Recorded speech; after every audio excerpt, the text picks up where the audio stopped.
ناس كتيرة جدا بتسألني على موضوع محمد الضاوي، لاعب النجم الساحلي او مهاجم النجم الساحلي الشهير بكريستو. والله انا كنت مفكره الاول كريستو، اسمه كريستو، لا هو اسم الشهرة كريستو. الاهلي تقريبا بنسبة 90% خلص الصفقة دي، فاضل رتوش اخيرة يعني. الصفقة دي هتكلف الاهلي 800 الف دولار، ده المقابل المادي وراتب اللعيب. اللي بيعطل التوصل لاتفاق بين الطرفين، الاهلي عايز خصم غرامه كوليبالي كامله اللي هي يتبقى لها قسطين بقيمه 975 الف دولار، في الوقت اللي النجم عايز يدفع قسط واحد بس، وتاجيل خصم القسط الثاني اللي هو في شهر اغسطس لموعده.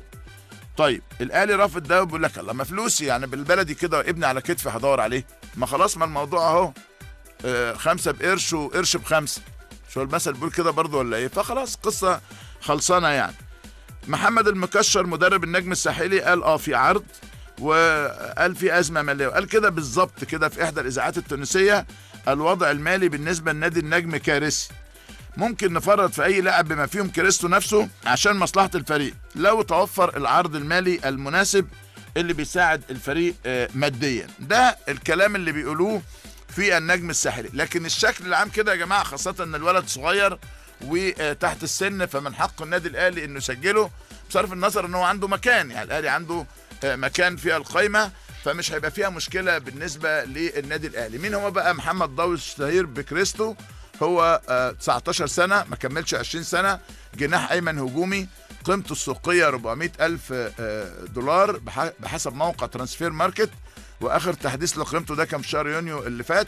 مسجل 6 اهداف وصنع هدفين مع فريق النجم في 6 مباريات في الدوري التونسي، هو هداف الفريق، تاني اكتر واحد صنع الاهداف بعد ما تصعد للفريق الاول في الموسم الماضي. شارك في 30 مباراه، مسجل 7 اهداف وصنع 3 في كافه المسابقات. بيبصوا له في تونس ان ده يعني نجم المستقبل يعني.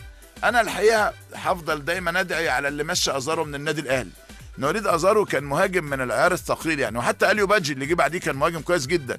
فازارو فايلر يعني قلب عليه، كان حصل فاكرين زمان انا كنت قلت لكم مشكله، ولما ازارو ضرب الترابيزه بايده وايديه اتعورت وكانت مشكله، فايلر ارضى ما يبقاش معايا في الفرقه. اليو بادجي كان اتخانق مع موسيماني لما كان موسيماني مدير فني لصن داونز، فلما جه من صن داونز مديرا فنيا النادي الاهلي قال اليو بادجي ما يبقاش معايا.